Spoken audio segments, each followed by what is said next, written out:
G-Sauce, Gavin here.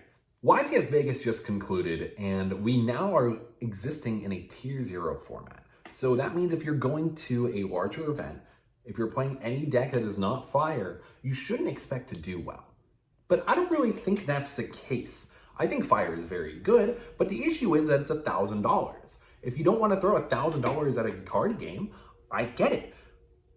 But there's different ways that you can succeed other than paying $1,000. In today's video, I'm gonna show you 3 decks that have unique advantages that can beat the Fire decks. And yeah, let's hop right into it. All right, y'all, we got the 3 decks right here, and let's just hop right in. So first, let's start with Cash. Now, I just did a video on Cash, so I won't go too in-depth on it. But Cash Tira is very, very good for the fact that you have big bodies and can play Shifter. The cards like Fenrir are also very, very good because when you have Banishing Removal into Flamberge, you can just kind of piece apart their board and make sure that they can't keep going over you with the 1-for-1s. So a lot of their times they go into like 3-for-1 interactions, right? But you can just keep banishing all their big guys and putting them on nothing. Cards like Birth, too, can get rid of the Fire King engine, and it's very, very useful for the grind game. So over turns, you just kind of out-advantage them.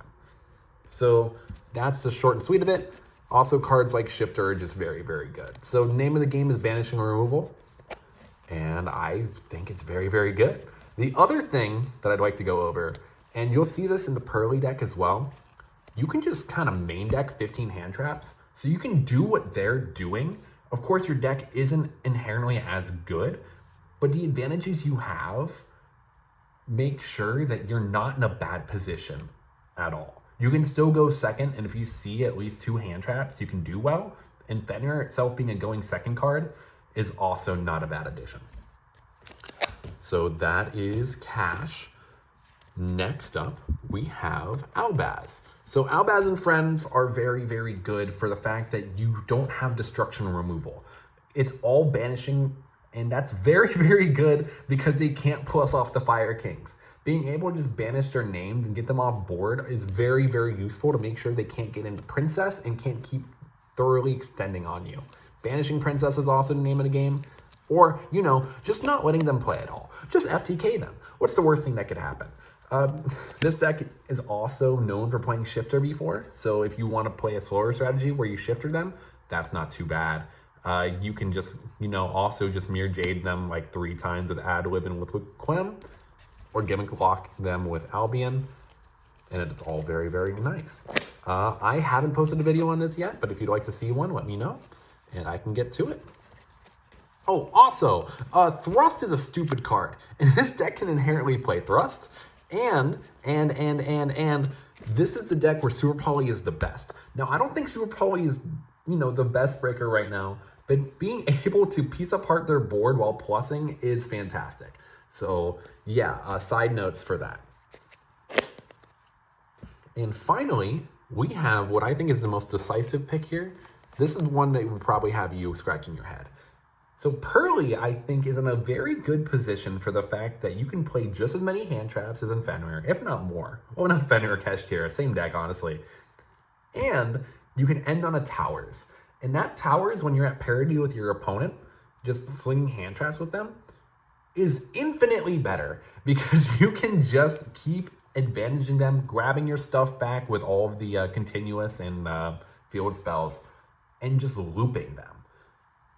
Being able to go into Towers Cat too means that when they're top decking the Hash, you can just spin away all of their advantage, which is very, very, very good. And I think like all of its advantages are basically all the same as Cash as well. You can play Shifter. You can go 1-for-1 with them on everything. Of course, your engine isn't as good.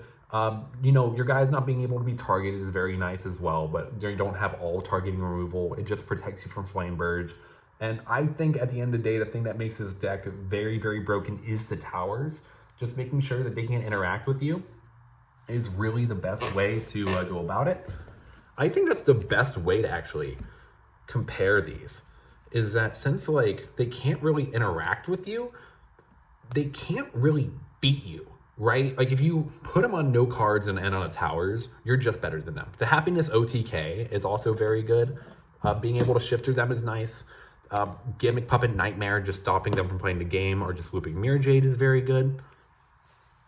And Fenrir just being Fenrir makes them all very unique and playable in their own rights, and gives them all their advantages and disadvantages.